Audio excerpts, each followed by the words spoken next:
just made history for the For Monday podcast right now. We did? Yes, because we started the podcast from countdown to camera correctly. Come on, somebody. Let's make sure they can hear us. Yes. Let's make sure you can hear us. If you're watching right now and you can hear us, yeah, you're right. Maybe my gloating was a little premature, but let us know if you can hear us all good and see everything all good. But we are so happy that you're here for the For Monday podcast. I'm really excited for today's conversation. It is officially November. It is, and that means Halloween's over. Halloween's over. Very sad. Very sad. Sad for you because Halloween is your jam, but I'm excited because I absolutely love the holidays. I love Halloween, but I just once we get past it, to me it's Christmas. Well, it's funny. I was talking to somebody yesterday at Canvas, and they were like, so are you the one that wants to set up Christmas decorations? And I was like, oh, it's actually Travis. Yeah, I think some people assume it's you because you are you're the more extroverted of the two of us. You're more festive than the two of us. But like, I think ever since Finley was born, you became Mr. Christmas. Mr. Christmas, Father Christmas, or whatever. Like, I want to decorate. You already bought a new Christmas decoration. I did. I was ready to go to Target and see if they had Christmas decorations. And I was so happy that Christmas decorations were out. Christmas is here. And I just feel the magic in the air. Oh my God. I just feel it. Oh, wow. Oh, some people are going to be very angry because some people, they don't want to talk about Christmas till after Thanksgiving. Some people don't want to talk about Christmas. And you know what? They are a Grinch. This Christmas music. It's joyful and triumphant. Yeah, if you're already hating on Christmas and just can't stand that Target is selling Christmas stuff and music is starting to maybe come out, like, you're a Grinch. You need a hug. You can't be friends with Travis. Yeah, absolutely. No, I am so happy that it's Christmas. If you're happy that it's Christmas, go ahead and let us know in the comments if you are crazy like me. Just let us know. Oh, good. We're seeing some comments. I'm seeing Lydia woo from Lydia and Matt, our remote technician, audio and video, all good with a hand wave emoji. And come on. Petition. Now I can do math because Matt's here. Yes, math is here. I'm 110% that Matt is going to help us at some point in this show. And Eric, come on, he's watching, loving me some Christmas. I'm so happy that you are enjoying it just as much as we are. But we do want to know, when is the appropriate, this is a very important question, actually. And I have a feeling, Matt, who's watching, because I saw on Instagram, you had a very strong opinion about when the Christmas tree where you live should be up or should not be up. So I'm curious for those who are watching, and if you listen to this later, feel free to shoot us a note on Instagram and tag us. But when is the appropriate time to decorate for Christmas? When is the right time? I would love to hear it in the comments. What do you think, Jenna? I think people are going to get pretty rowdy about this one. I grew up always setting up Christmas decorations the Saturday after Thanksgiving. So 2 days after Thanksgiving. 2 days after Thanksgiving. And I loved that until you kind of swayed me a little in the last couple of days. Well, I mean, I have not swayed Matt. He says the day after Thanksgiving. Oh, okay. So close to you, but your normal was 2 days after Thanksgiving. Mostly because I had to do Black Friday. Oh, you did Black Friday shopping. We did early on in our marriage. We were the Black Friday shoppers. Friday was shopping and eating leftovers, and Saturday was Christmas. It's interesting in San Francisco, the Black Friday shopping really is not a thing. I think it's, well, I don't know. I think it's dwindling though, because everybody buys things online. So why go to the store? Freaking Jeff Bezos, Amazon. But I'm sure somewhere it's still a crazy thing. I remember lines at Best Buys, people like camping out with tents and sleeping bags. That's a little crazy. I didn't go that far. It's little America. I only waited like 3 hours for H&M one year. But I did sway you. So now we have come to an agreement. I'll be honest. If I could set up Christmas decorations November 1st. We would have already, I would do it. This past weekend when we got new Christmas decorations. And we did get Starbucks red cups too. So we did. I would definitely do November 1st. But we've come to an agreement because for all my single people, that is marriage. You work together, you're a team, and you make compromises. And so I made a compromise for the sake of our marriage and Jenna's sanity. And so now our official start date of decorations is the second week of November. So that's next week. Yeah, second Saturday. Oh, I can't wait. Actually, second Saturday's this Saturday. I can Maybe we should not wait one more. wait. No. I Best way am. to spread Christmas cheer is singing loud for all to hear. I'm Oh, ready it's to easy. sing It's loud. just like talking, except Oh my louder and gosh. longer, and you move. I'm ready to sing loud. I'm ready to I spread have the a Christmas cheer. proposal. I have a proposal for Okay. you. What's the proposal? I think you should preach one of your December messages in the elf costume. In the elf costume? That'd be so Why would you put funny. me on the spot on live? If you want on- Travis to do that, let's see it in the chat box. We need lots of comments. I to make need this you, happen. but I need you to think deeply about this. And if you're listening to this later, you can also let us know on Instagram and tag us. But like, just think honestly about what you're considering at this moment. It's not just What? an elf What are you costume. talking An elf about? costume consists of very tight tights. Y'all want to see me? I know Jenna does. okay Ayo, with it. but like, do you all want to see me in some tight tights? I mean, we'll have to hold a prayer service after. I'm sure we can maybe do green pants. Just green pants, not green tights. No. You can't backtrack. It's like so. If you think I should wear the elf or an elf costume and teach an entire message, no one will get anything out of that teaching, by the way. Nothing. No one will come to Jesus. No one will grow You in their don't faith. know In fact, we that. might actually create atheists Oh after that. my They'd be like, I don't know if gosh, there's a God. settle After they see down. it would be Settle bad. down. I mean, Giselle's on my side. Thank you, Giselle said, please no Travis. And it doesn't even offend me. Oh. I don't even want to see myself in tights. So yeah. All right. So let us know, Oh, when do you that's so think is the funny. best time? I see those comments coming through in regards of when you can set up Christmas decorations. But hopefully you are enjoying Christmas time and taking time to move slowly through the holidays. We're talking a little bit about that today and actually all month long at Canvas in a series called Slowvember.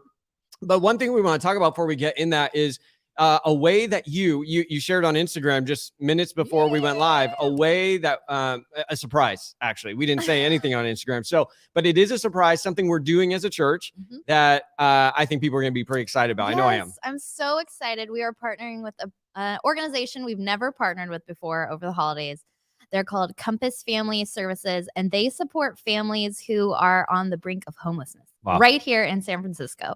So they have an adopt a family program, and we have been paired with 2 families that we are taking on this Christmas season. So Love that that. means Love it. we are providing everything they need to have a magical Christmas. We are going to be buying things they need and some things that they just would dream and love to have. Because both are good. Yes, definitely. So we have a family of 5, 2 adults, 3 kids, and then a family of 6, 2 adults, and 4 kids. And I just want to say this again, like these are families who are homeless, like because On the I'm brink of learning actually a lot homelessness. about this. They're on the brink of homelessness. That's Yeah. wow. If they weren't partnered with Compass Family Services, they would be homeless at this point. So Compass Family Services, they're awesome. Their goal is to help at-risk families become stably housed and emotionally and physically healthy and economically self-sufficient, Mm, which it's like the whole package. They I are love that. helping families thrive. yeah. And And we get to meet them. We get to meet them in this moment of Yeah. Mm-hmm. of desperation and crisis, and we get to meet some tangible needs, Yeah. but also provide some wants Yep. for the entire family. I mean, what are when you looked at the list, what are Mhm. some of the things that they're needing that we're going to be able to provide? Oh, I'm gonna try not to cry. It was kind of a reality check for me this morning. Yeah. Ooh, sorry. One of the family's top needs was just toilet paper. Yeah. That's what they put on their list as a top need. Yeah. It puts it in perspective. And they're like, And- we need Woo. to, like, when was the last time any of us watching right now Yeah. were like, man, I just like And pillowcases. don't know if I'm was going to have one. that. Things Yeah. that I'm like, I don't think twice about picking up at Target or ordering on Amazon. But things as basic as that to pots and pans, one family, they just need cups for their kitchen. Yeah. Some of the kids asked for like a Spider-Man backpack or a Spider-Man lunchbox. Yeah. Underwear was on every single list. Wow. Socks, some clothing items. Just things we um, take for granted. Absolutely. every day. Diapers, Yeah. wipes, and then things like toys too that we want to help and come alongside and Yeah. make it not just things they need, but things that they're excited about. Yeah. Yeah. It's going to be Yeah. amazing. It's going to be absolutely an amazing opportunity to make a difference in the lives of these families, 2 families that we're adopting. Mhm. And I know Canvas is up for the task. I know Yes. we're not just going to show up. We're going to show up strong. Yeah. We're going to show up and be crazy generous. I hope you're as excited as we are. I see that comment. Oh my gosh, I'm so excited. #family. Yeah. Yeah. I mean, that's what it is about. Not only the Canvas family, but the Canvas family showing up for other families and treating them as a part of our family. We believe that we're called as a church to all people in the church, out of the church, all around the world, every need, every story, because every story matters to God. That's right. And so right now, it is open for registration. People can go onto our events page of our website and they can actually select the items that they want to go out and buy and then bring and drop off here at Canvas. And then later on December, we're going to have a present wrapping party where we actually get to wrap all of these gifts that everyone in our community has gone out and bought.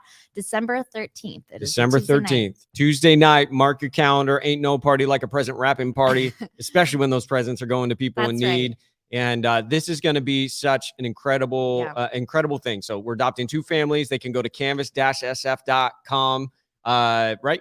Go to our website on our events page. So go to our website, go to the events link, which is there on the home page, and make sure you sign up to be a part of this. It's going to be so special. And you can look through the whole list. You can pick what works best with your budget. Yeah. There are gift card options if you don't have time to go out and go actually shopping. Yeah. So there's lots of different ways people can jump in, like even buying a box of diapers. So. It's going to be so good. I'm so excited to do this. It's going to be great. So if you have questions, of course, shoot us a DM or an email, let us know, but be a part of it at whatever level you can. I would encourage you, all of us at some level can engage. Yeah. And if it's, $1, if it's $10, it's $100 worth of gifts, like whatever it is you can contribute. I'm just going to invite you to be generous and to be sacrificial in your generosity. It's really going to make a difference. I mean, think about how these kids are going to remember this moment for the rest of their lives. They're going to remember how a group of followers of Jesus showed up when they were in need and provided. And what a great opportunity to reflect to them the heart of and love of Jesus for them. It's going to be so good. And just 2 points that I want to bring up. Presents can start being dropped off Sunday mornings at Canvas, December 4th and 11th. We need them by the 4th and the 11th. So you have 2 Sundays. Go shopping, make a fun family day of it. And bring your stuff on the 4th and 11th. And Compass did let me know this is the only presents they will get this year. Wow. They're that at risk that we are literally providing their We are literally the only Christmas presents they will get. I'm glad you included that. I didn't know that either. Wow. Amazing. I hope you I got goosebumps actually, just like listening to that. And it's not about me getting goosebumps. We don't serve to get goosebumps, but it's funny when you bless others, you're blessed by it. And we haven't even blessed them yet. And I'm already blessed by this. I'm like, let's go to Target exciting. right now. So exciting. Well, we can't wait for that. Hey, well, we also yesterday had a really, I thought, a historic moment for our church. And that was we had our first monthly prayer walk. First in a long time. I guess it's not the first one, right? Because we started Canvas by walking around San Francisco, praying for the city. And when we really zoomed in on the marina, we walked around. I've walked circles around this neighborhood. I've walked miles and miles around the marina, and Jenna has as well, praying for this neighborhood. Our launch team of 23 people, we walked around the marina, almost 10 years ago, praying for San Francisco and all that God is going to do. And we did it again yesterday. Why do we do it, Jenna? Oh my gosh, because when we circle things in prayer, things start happening. Absolutely. We've seen that when we launched this church. I mean, I remember when we were first walking, it was, God, would you provide us a home to start this church, to launch this community? And God provided that. We were praying for lives to be impacted. We were praying for this community to grow and for people to discover Jesus and discover belonging. And every time I hear a story about someone experiencing Jesus or finding community or encountering just purpose in a meaningful way, it's like I go back to those prayer walks that we're still seeing fruit from all of those steps that were walked and all those prayers that were prayed years ago. And so yesterday we walked around the marina, a little bit shorter than we planned because of the rain, but we still got some steps in. And we walked and we prayed over the marina. And the reason we're doing this, if those, you're watching at a distance or not part of the Canvas community here in person, we are currently right now praying for God to provide for us a long-term home. We really want to go, and we really feel called at this point to go from being a church plant to being a church rooted here in San Francisco.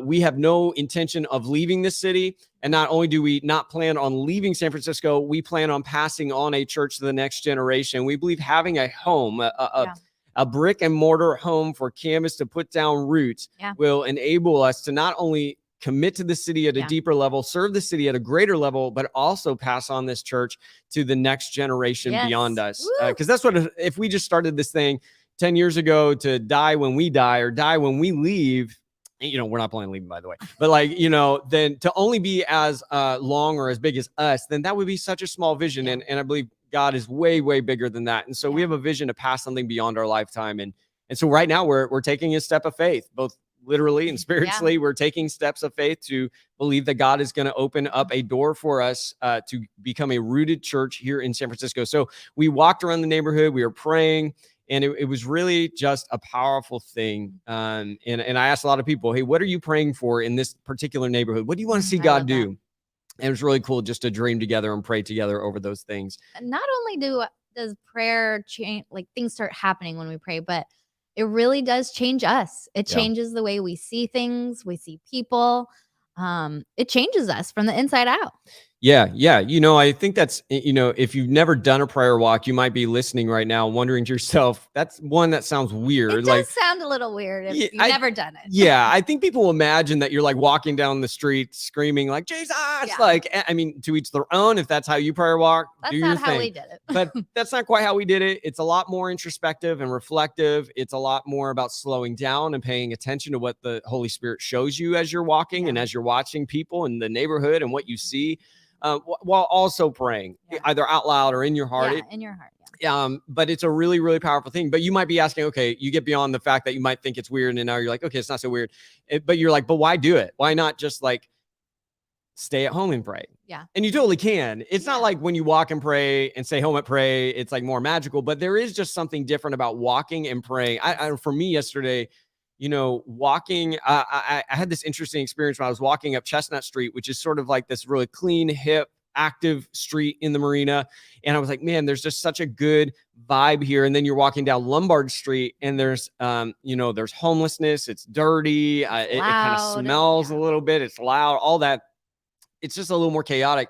And just really like, I felt like God speak to me yesterday in that he was saying, that sort of contrast between Chestnut and Lombard, that it looks so clean and awesome and neat here, but then you go one block over and it's kind of chaotic and messy.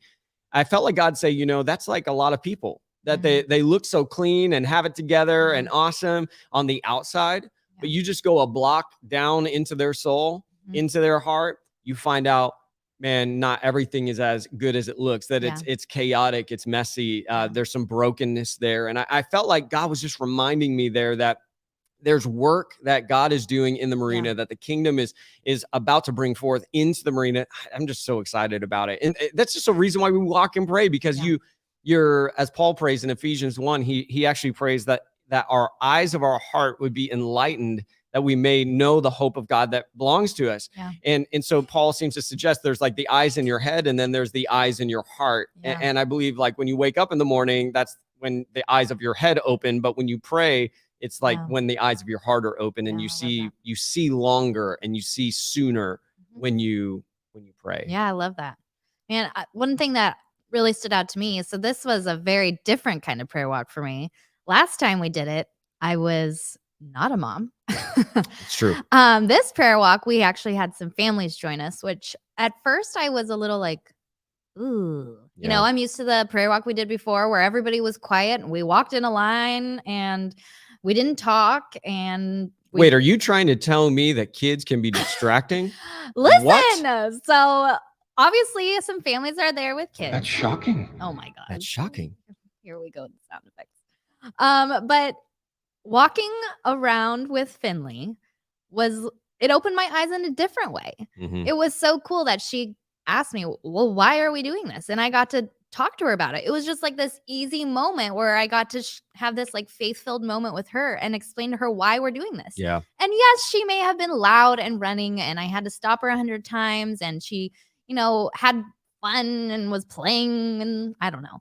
But she's being a kid. yes, but what a cool moment that we got to have that. Yeah. And even if she doesn't talk about it right now, I know that we modeled something for her Yeah. that's Yeah. going to stay with her. And shout out to the other couple parents who were there Yeah. with their kids as well. It is no easy thing to walk and try and pray while you have kids with you. Yeah. And but you're right. It's an example. It's the best, living by example is the best way to teach your kids Yeah. anything, right? Mhm. I mean, when it comes to screen time, I think about parents always tell their kids no screen time while they're on their phone the entire time. It's Yeah. like, well, if you don't want your kid to be on the screen, maybe you shouldn't be on the screen and you should model it for them. Ooh, And it's the same with like prayer, and it's same with faith. Like you can tell them that they should love Jesus, but the best example is you loving Jesus. You Yeah. you can tell them, hey, you should pray about things, but the best example is when they see you praying for things and not underestimating that just because they're 5 or whatever, that it doesn't sink in. I really Right. think it does sink in that Finley has this memory now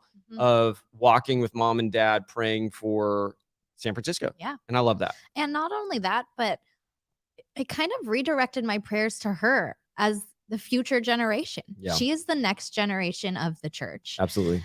And praying over her that she will have an impact in this city or whatever city she decides to call home. Like it just changed my mindset a lot. Like Absolutely. just being with her. Yeah, you're about to cry right now. I'm always about to cry. It's true. You're like the opposite of the Hulk. The Hulk is like, I'm always angry. And you're just like, I'm always about to cry. Yep. Sorry, can't help it. That's amazing. No, so good. So good. Hey, and if you're watching even from far away, would you make a commitment to pray for us? Would you make a commitment to pray for Camas, pray for San Francisco? This is a city that is truly shaping the world, and we feel honored to be a part of it. Yeah. But we really need the Lord's help as we step into this new chapter. And so if you're near or far, we want to invite you to pray with us and pray that God will open the right door and that God will really do a really beautiful new thing in not only this church, but in the city at large. And I love what Lydia says, love the past with Camas, but so excited for what God is going to do in the present and in the future. I love that. And then Matt, I see those prayer emoji hands right there. So yes. Prayer emoji, and we appreciate you, man. You've been a big part of this church, and we're so grateful for the Dodge Ballers, the Dodge family. I love that it still happens. Yeah, love it. So, well, hey, we jumping forward a little bit into what we talked about yesterday at Camas for those who weren't able to be there in person. Which, by the way, Woo! Holy Yesterday cow. was fire. It was crazy. It was crazy, and like it was probably, and I don't think I'm exaggerating. It was probably the best gathering in person we've had since we've relaunched. Oh man, it was so good. There was something about it. It was so good. I do think it's so funny though. It started on a day where the marathon was happening. No one could get into the parking lot. Yeah. Teammates were 30 minutes late because they couldn't park or Yeah. get in. And there's this tension in the morning that we're like, what's gonna happen today? Yeah. And then it was just like, bam, God redirected our hearts and our eyes. And it was just a super powerful day. Yeah. I mean, it was so powerful, and it just another reminder for me as a planner. It's so annoying. I wish like I would just get it so God would quit having to remind me, but just another reminder that like when things are out of control, God is in control. Yep. And in fact, when things are out of my control, like they are really in God's control, and that's when they're in the best place for God to do something really special. And so, those of you maybe feel like things are out of control in your life, what if that is exactly where you need to be for God to do something real beautiful in your life? That's for somebody today. Ooh, that's hard, but so good. It's so hard, but so we started a new series yesterday that I'm pretty excited about called Slowvember.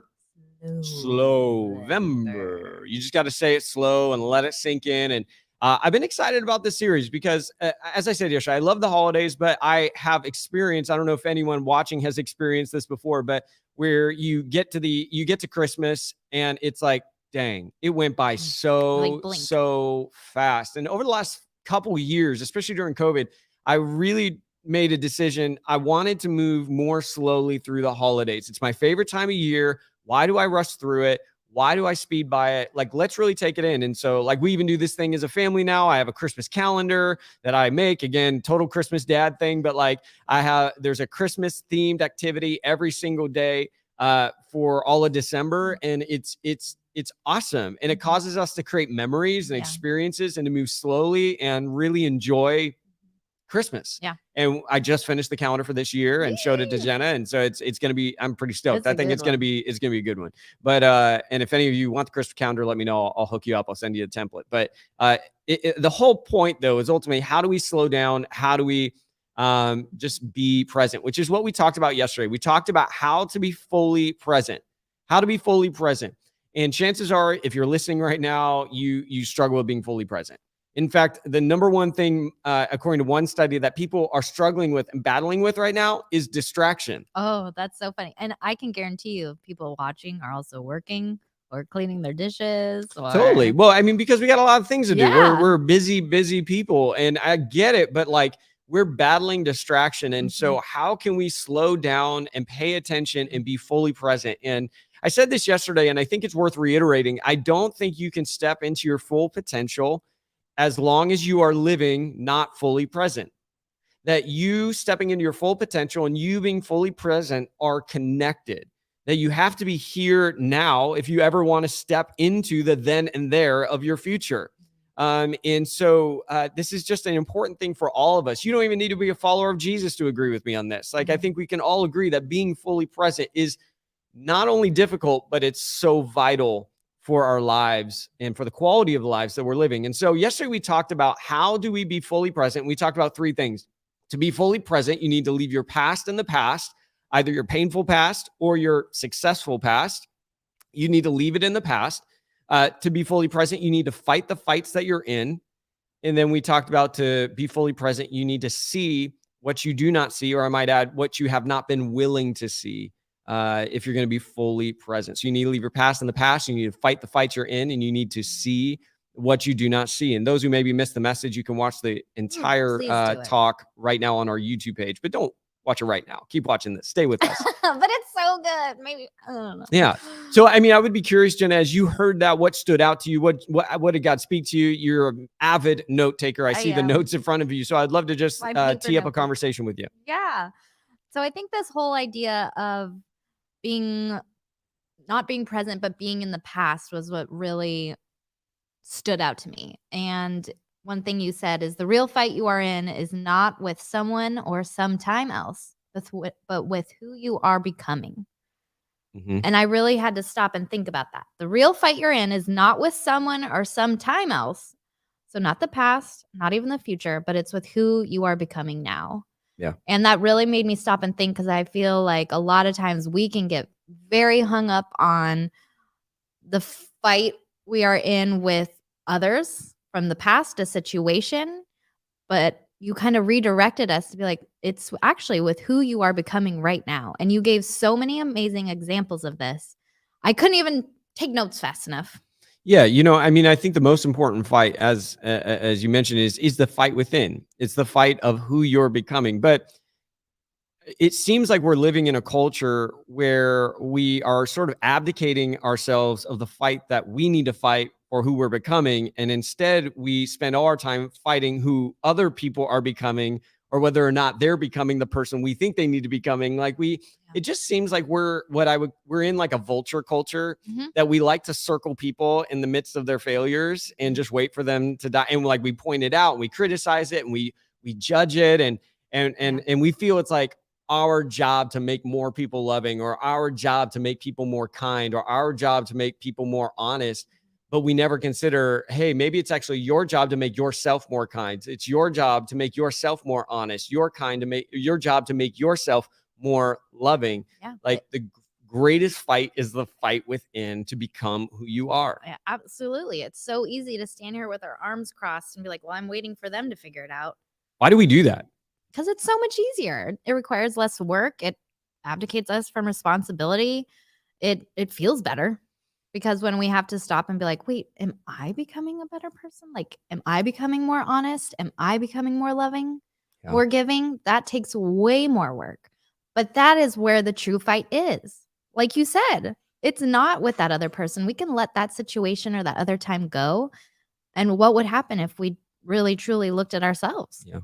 Well, absolutely. And we talked a bit yesterday about, you know, especially leaving things in the past, that you cannot win you cannot win fights against ancient enemies, and you cannot win fights in ancient battles. Like you cannot win the fights that you were in. You can only win the fights that you actually are in. Do you agree with that? Do you think that's like, why do we keep fighting fights that we were in? And I struggle with this. Oh, me Like there's too. times where I'll still think about the fights I was in during COVID, wishing I could change it somehow. But I don't even understand sometimes why I do it. But I find myself in that place. Yeah, I think, oh man, because it's easy to want to change things that happened. It's, of course, we want to change certain situations that happened and revisit it over and over again. But we can't. We can't change it. We can learn from it and we can grow from it, but it is what it is. Yeah, I think that's a good point. Like there's a lot of things your past is good for. Yes. And it's not to say, hey, just forget your past, pretend it didn't happen. That's not healthy. Right. Ignorance is not bliss. It's not to say that we're to just pretend that our past did not happen. That's not helpful at all. And that's not what we're talking about here. But it's understanding what your past is actually good for and what you can actually do with your past. You can learn from your past. You can grow from your past. You can gain wisdom from your past. But you cannot change your past. Yeah. You literally cannot change your past. Like I think if I was the devil, right? There we go. If I was the devil, I mean, go with me. Oh my. If I was the devil, I would want to convince people that they could change their past.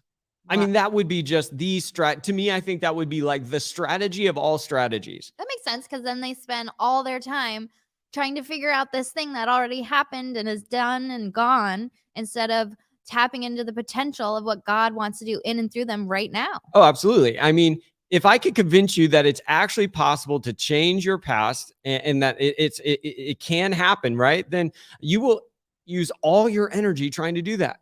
You will use all your focus trying to do that. And if you're so focused on your past, you'll never be focused on your future or obedient in your present. You won't ever gain wisdom, but you'll gain a whole lot of worry, and you'll be less alive, less human as a result of it. I mean, really, if and I don't know if you're watching and believe in a devil or not, but I'm just saying, if there is one, like there's an enemy, then I would say that's a pretty great strategy to convince you that you can change your past and fix your past. Now, I talked about your past can get rewritten. I think that's the beautiful thing about grace. I think that's the beautiful thing God does is he rewrites our past. He may not change the story, but he can change the headline. You know what I'm saying? And what I mean by that is the story and maybe the content is there, but the way in which you read it and see it and look at it can change. Like God can do that. Yeah. He can rewrite it and often does. That your moment of great loss becomes the prelude, as I said yesterday, to the moment of your greatest victory. Like God's in the business of rewriting stories, but like you trying to spend all your energy changing the past, it's an impossible task, and it will keep you from being present. Now, I kind of feel like when people hear you say that people are trying to change their past, I kind of feel like people would be like, I know I can't change the past, but I feel like their life would indicate otherwise. Because I feel like we all know you can't change your past, but yet we live in a way where we're trying to.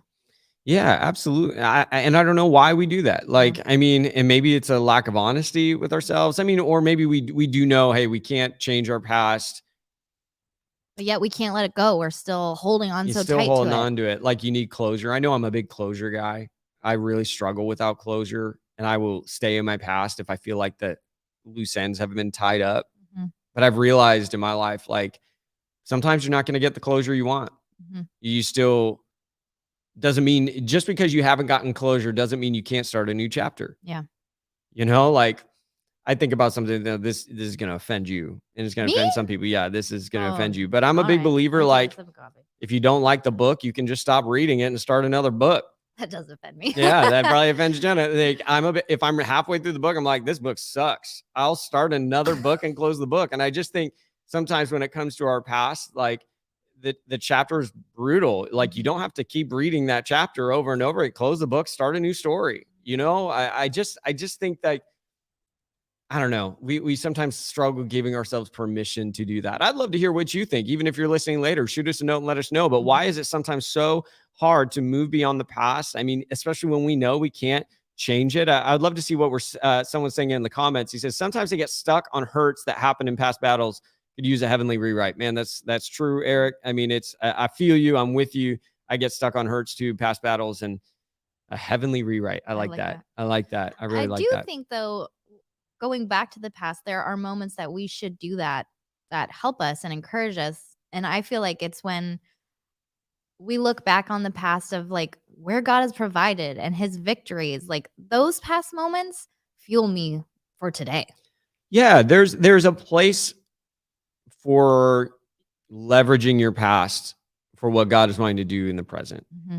You know, we've said before, God's past provision is the best predictor of his future faithfulness. So I can kind of go back on what God did before, what God did then, and use it as fuel to believe what God is going to do now. Yeah. And I think that's great. I think that's wisdom. Yeah. But wisdom, I think there's a difference between wisdom and knowledge. Like, just knowing something isn't wisdom. There's a lot of people with information and knowledge. It's what you do with that knowledge. It's what you do with that information in the present moment that actually turns that knowledge into wisdom. Yeah. So if you're just going back into your past and you're just replaying the same story, the same content, same thing over and over, whatever happened to you over and over, but you're not actually bringing that knowledge and turning it into wisdom for today. Like, okay, what do I do with this? What do I learn from that? Yeah. Like if you're not asking, how do I bring this into today? Then you're really wasting your pain. You know, I think if you don't actually say, hey, what purpose, what growth, what wisdom can I glean from what I went through in my past? How does this make me stronger? It's easy to talk about the struggle, but it takes a lot more faith to say, but how does the struggle make me stronger? Yeah. And how will it make me stronger? And how can it right now make me stronger? That's when you turn the tables on pain and you assign purpose to your pain and refuse to waste it. I love that. You know? And so your past has a point if you use it right. Yeah. Well, and I feel like that is such a good tool for a friend to have, because I feel like a lot of times when I'm talking to somebody, they just want to repeat over and over what happened, but asking them, how are you using this to get stronger? Yeah. Is such a good question to have and to challenge people. So we're not just, it's important to listen, but to also ask that question so they aren't getting stuck there, so that I can be a friend that doesn't allow them to get stuck in the past. Yeah. Yeah, absolutely. And we all need that friend. We all need that friend that will say hard things and challenge us and give us a good emotional shake sometimes, maybe even a physical one, just to be like, wake up. You know, we all need those friends. Because we're all going to believe what we want to believe. We're going to see the things the way we want to see them. We are largely our own worst enemy. Yes. I think if we're honest, that we tend to get in our way more often than other people or situations do. And the sooner we get honest about that, the easier it is to begin to find some ways around that and some freedom from that. Yeah. But, you know, like scripture says, the heart is deceitful above all things. Like what that means is your heart can trick you. It can play some games. Yeah. And as much as we want to believe we can figure it all out and we see clearly, we can't sometimes. Yeah. I think it's honestly wisdom to say, hey, even if you have a strong conviction on something, just being like, I think this is true, but there could be something I'm missing. And, you know, hold that posture of like, there might be a perspective or a vantage point that I don't have. And so how do I get other eyes around me to see what maybe I'm not seeing?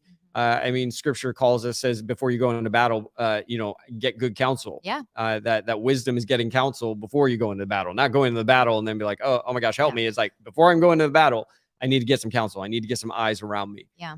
Which I think is, you know, if you're trying to have a healthy relationship with your past, that it isn't keeping you from engaging in your present, I think that's a really good thing, is like having people around you that will call you out of your past and into the present, into what God is doing right now. And they're not ignoring your past or diminishing it, but they are reminding you that you are not enslaved to it, that you are. I think this is actually really important to know. All of us are products of our past. Yeah. Like none of us became who we are as people on accident. None of our personality, I mean, the way we vote, the music we like, the food we eat, the movies all these things, right? I think we're in small and big ways shaped by our past. We are a product of our past, without a doubt. But just because you're a product of your past does not mean you have to be a prisoner of it. Right. So it's like in my story, I am a product of abuse as a child. That's a part of my story. I can't change that. That's not going anywhere, but I do not have to be a prisoner of it. That's And right. and I didn't choose to experience that pain, but I do have the choice of whether I will stay in it. Yeah. I did not choose my past, but I do have a decision every day whether or not I will stay in it and be a prisoner to it. And so if you're watching this today, just know, yes, you are a product of your past, but you are not a prisoner to it. That's right. And that decision is entirely up to you. It kind of comes back to what we talked about. The greatest fight you will fight is the fight within. And this is a fight. Yeah. This is a fight. Who will you become? Our past tries so hard to just keep us there. Yep. It really does. It does. It And does. coming back to this whole friend thing and people around you, I think it's also equally as important for us to give permission, because I feel like a lot of times friends will listen and kind of be, for lack of a better word, yes men. But when we give them permission, say, hey, I need you to be brutally honest with me. Yeah. You are giving them permission, and now you can, in a humble position, accept what they need to tell you. Yeah. Most people don't stab you in the front. No. Not without Even permission. close friends, I really believe this. I feel like you have to be, you actually have to spell it out for them. Be like, I need you to be really honest with me. Absolutely. Yeah. You got to give permission. You got to invite that. Mhm. And that takes courage, man, to invite people to say, hey, I need you to say hard things to me. Like, and it's got to be someone you trust. You got to be someone that knows you, got to be someone who understands how to approach you on things, someone who, wants what's best for Yes. you and is committed to your, not only your well-being, but your calling, your purpose and Right. everything. Like get someone around you that you can trust that and invite them. Cause that's the, one of the wisest things you can do. If you want to stay locked in on the moment, is having someone who's going to be like an anchor. Yeah. Right. And we all need anchors. You think about a ship. If a ship doesn't have an anchor, it's going to drift away. Yeah. And if we don't have anchors in our lives, we will tend to drift towards our past, or we will drift into our future, and we won't be Present. locked in the present moment and what God is doing, which I do want to talk about that, because I think we've talked a lot about past, but there's also this component of not drifting into your future. Yes. I think both of these hit different people. I think it's easy to get stuck in your past, but for other people, I think it's just as easy to get stuck in your future. Constantly making plans, constantly thinking about what's next, doing the dreaming, the planning, and you miss what's happening here and now. Mm-hmm. Yeah. Yeah. No, I think if you're a planner, a type A, sort of a control freak, like you tend to probably camp out in your future and try and control it as much as you possibly can. And what's hard about it is that I think there is what I thought was kind of funny is we just ended a series at Campus called Future Church. And then our first message of our next series is be present. Be present. Don't think about the future. Don't camp out in the future. So I want to speak to that because Yeah. I think it is important to understand there is a futuristic component to faith. I think some of us think it's only futuristic, right? That Mhm. faith is only about the future, that it's only about what God will do one day. But we got to remember the words of Jesus that he says, if you are faithful with little, then you will be faithful with much. So there's this idea that Jesus teaches that, yes, faith is about the much that you hope or believe God is going to do, but you'll never experience the much if you're not even faithful with the little. You'll never know the much somewhere down the road Mhm. if you're not even faithful with the little that God has put in your hands right now. So Yeah. I actually think faith is both present and future. That's so good. I always, and I'm probably not alone in this, when I hear that scripture, all I think of is the big that's coming. Yeah. But what do I have right here in my hands? Am I being like present and faithful with the little Absolutely. right here, right now?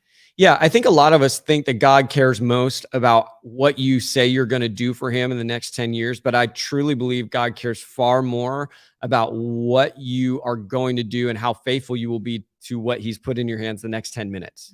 And yeah, You know, absolutely. that we think like, oh God, this is where I'm going in the next 10 years. And I think God's like, that's so cool. But I've had someone 10 feet from you, and I would love you to just be there for them and be Yeah. faithful in that moment. Or I put you in this job. Yeah. And I know you really want the corner office. I know you want to be your own boss. And I know you want to move up the ladder. You're not there yet. You're here. You're not there. You're here.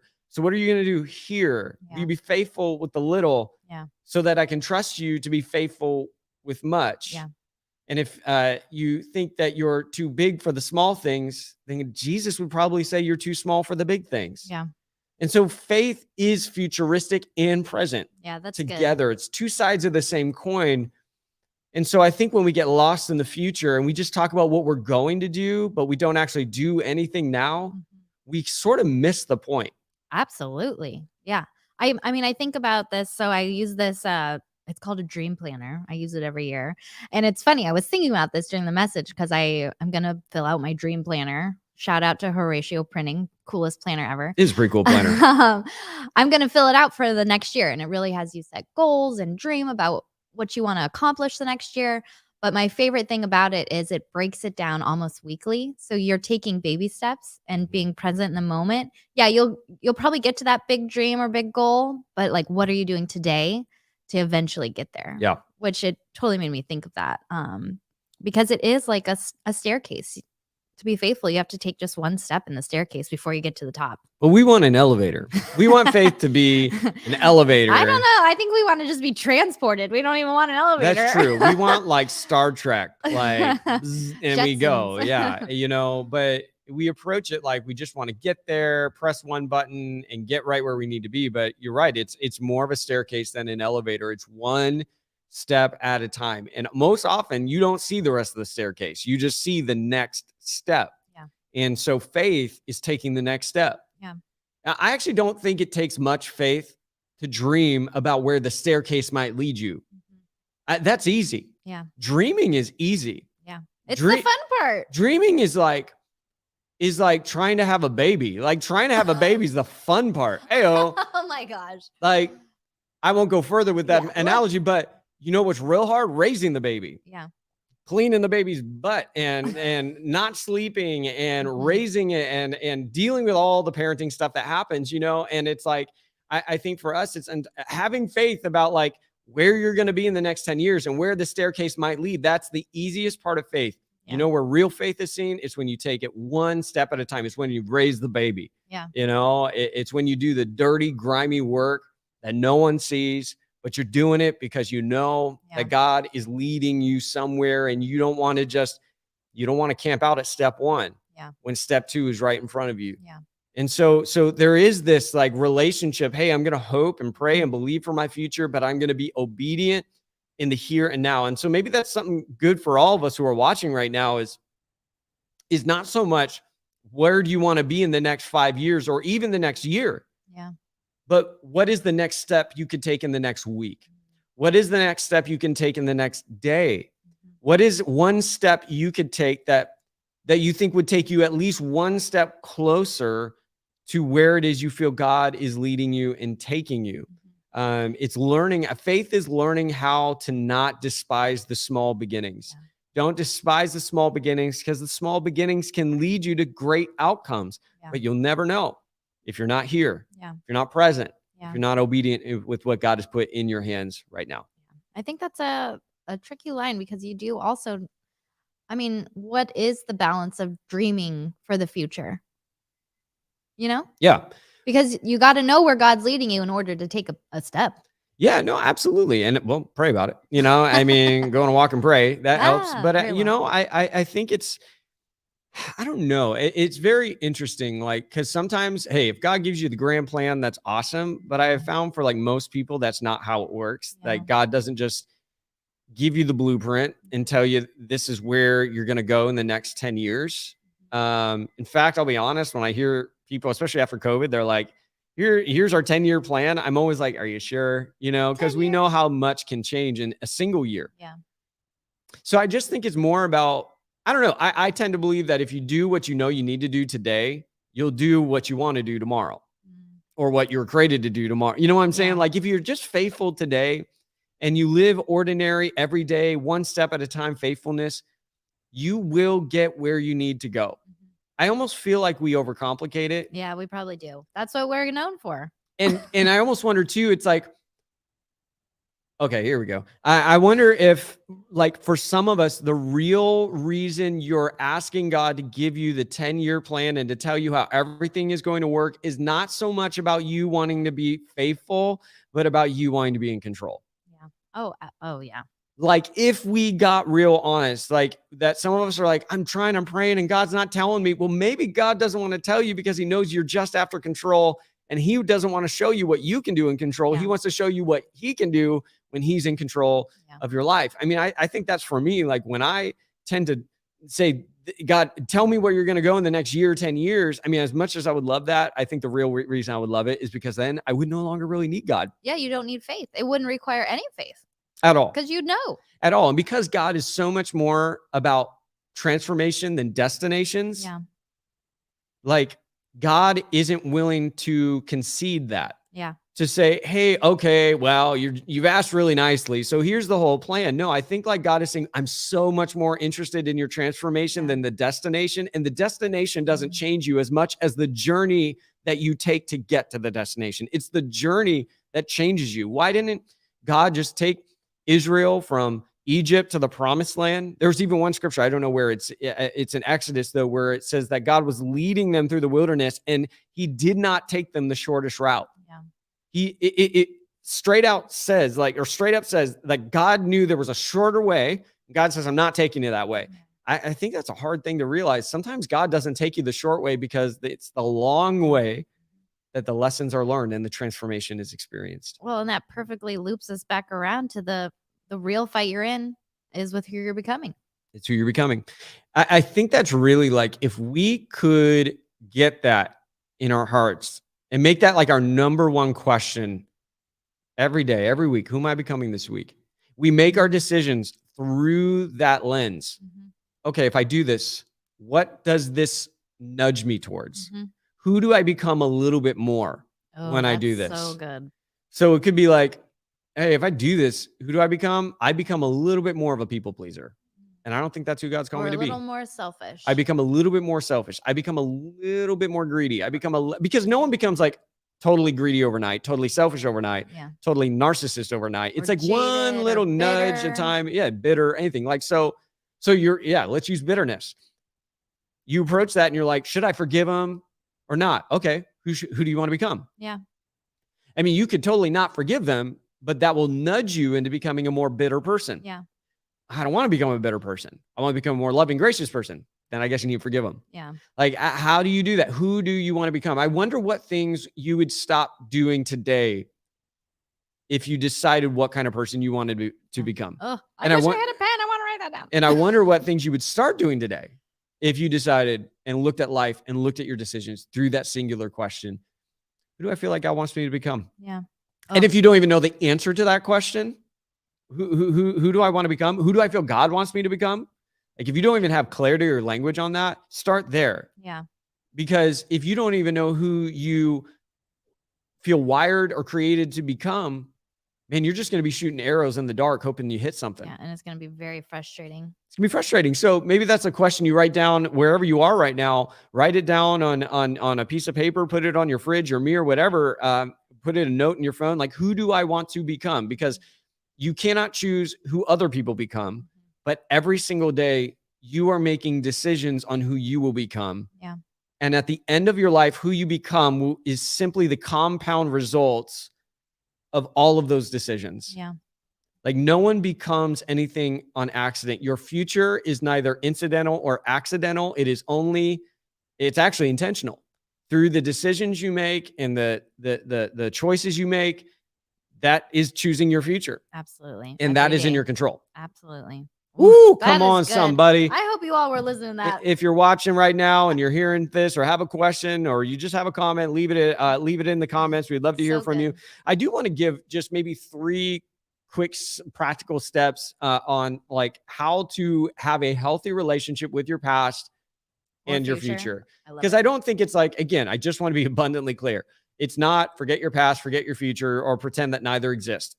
And if that's the requirements being present, none of us will ever be present. So it's really about how do you have a healthy relationship with your past and with your present. And I wrote down 3 takeaways and we can kind of riff on it a little bit, but we've talked about some of it. The first is this: Ask yourself this question. What are you going to do about it? Ooh, I love that. What am I going to do about it? So you're thinking about your past. You're thinking about that situation, that experience, that failure, that disappointment, that wound, that hurt, whatever. You're thinking about it. Okay, fair game. What are you going to do about it? I love this. This turns something into action that Yeah. really does affect us today, Well, here, now. immediately brings you into the present. Yeah. And that's the thing. I think you need to, was it Inception where he had the little, Oh, yeah. Token. the token? We all need like questions or like tokens that I like, love that. am I here right now? Ooh, man, that I need to do a series like on Inception because I think that's something he didn't know. Am I in my past? Am I somewhere else? Or am I here? And this token would Was he like dreaming? bring him into the moment and let him know where he's at. So I think these are like questions that serve almost like these tokens that like bring you into the moment. What are you going to do about it? And if you're like, if you have no intention of doing anything about it, you need to stop thinking You're about it. just talking. You're just- It's not helpful. It's Yeah. not going to help you. It's not going to make you become who you want to be. Yeah. And the same goes for the future. You can Yeah. talk about what you're going to do and what you're praying for, what you're dreaming for, everything God's going to do. Okay, great. Do that. That's awesome. What are you going to do about it today? What is Yeah. one thing you can do about it today? And I know we can all find one thing we can do. about it. Absolutely. Absolutely. Even if it's little, we can do that. Yeah. Yeah. I mean, in any healthy, like whenever somebody comes to me and says, man, I have beef with this person or something like that. Like I always know if that person really wants resolution when I ask them, have you talked to them or are you willing to? Yeah. Because you do sometimes get people they'll be like, well, no, I could never talk to them, or I won't talk to them, or I didn't talk to them, or I would never talk to them. Yeah. I'm like, then why are you talking now? Yeah. What's this about? What's this? Who's this for? And all of us need to vent at times, and there's space for that. And I think therapy is great for that, and Yes. whatnot. But there's a difference between like thinking about it and being trapped in it, Ooh, and processing and being a prisoner. yeah. Mm-hmm. And when you're processing, that's fine. Process. Do what you need to do. Do it with someone you trust and who loves you. Yeah. But there's a difference between processing and becoming a prisoner to what it is that you're quote unquote processing. So what are you going to do about it? That's the first question. How do you have a healthy relationship between your past and your future? Ask yourself, what are you going to do about it? And then the second question, Is who can snap you out of it? who can snap you out of it? What are Coming you back going to to do that about friend. it? And who can snap you out of it? And I think that it takes it takes somebody who loves you, who has good intentions for you, and who has the green light to be incredibly honest with you. Yep. They can snap you out of it. Get someone who can snap you out of it. And you probably have at least a couple people. They just know how to cut through the noise and get your attention. Let that person have access, give them permission intentionally. Who can snap you out of it? What are you going to do about it? Who can snap you out of it? Last one, when will you give God all of it? What are you going to do about it? Who can snap you out of it? And when will you give God all of it? Yeah. And hint, the answer is now. Like, Don't wait. when will you give God all of it? Because this is a question that forces us again back into the present moment. So when are you going to trust God with this? Yeah. And I wonder if maybe you're listening today, either live or later on, and there's something you're holding on to. And God's like, so when are you going to give that to me? When are you going to actually surrender that? When are you going to actually trust me with this and see what I can do with your pain, with your loss, with your disappointment, or with your hopes and dreams and beliefs for the future? Yeah. Like, when will you actually give me all of it? So I think these three questions will keep you anchored in the present. What are you going to do about it? That. Who can snap you out of it? And when will you give God all of it? That's so good. I am all about it. Ho, ho. Merry Christmas. Merry Wow, Christmas. it's not Thanks, even Santa. Thanksgiving. Santa gets it. He is on board. I hope you are as well. I hope that was helpful. I really enjoyed this conversation. Yeah, this is so good. So Yeah. good. I think this is hopefully helpful for you. If it is helpful for you, then we would love for you to do something helpful for us, and that is leave a review wherever you're subscribed to this podcast, or subscribe to our YouTube channel. Share this on your Instagram, on your TikTok, on whatever Facebook, MySpace, whatever Be platform. Real. On Be Real. I downloaded Be Real. That's another conversation. save that I don't for know. later. Well, that's another day. But share this, tag us, and we would love to shout you out as well. But help spread this word. If you found this helpful for you, I bet it would be helpful for someone else as well. So go ahead and make sure to share this with whoever comes to your mind. But we're so grateful for you. And I thought just today was awesome, Jenna. Yeah, I'm thank grateful for all. you, Jenna. Oh, You're stop awesome. it. I'm thankful for you. This is fun. And all you guys who are watching live, thank you for being with us and your comments. We love you all. Absolutely. Well, next Monday, we can't wait to join We'll be you back. and be a part of that conversation. It's going to be so good. 12:15 right here on YouTube or Facebook, wherever you're watching from. Till then, have a great week and be present, y'all. God is doing something right here, right now. Don't miss it. We'll see you later.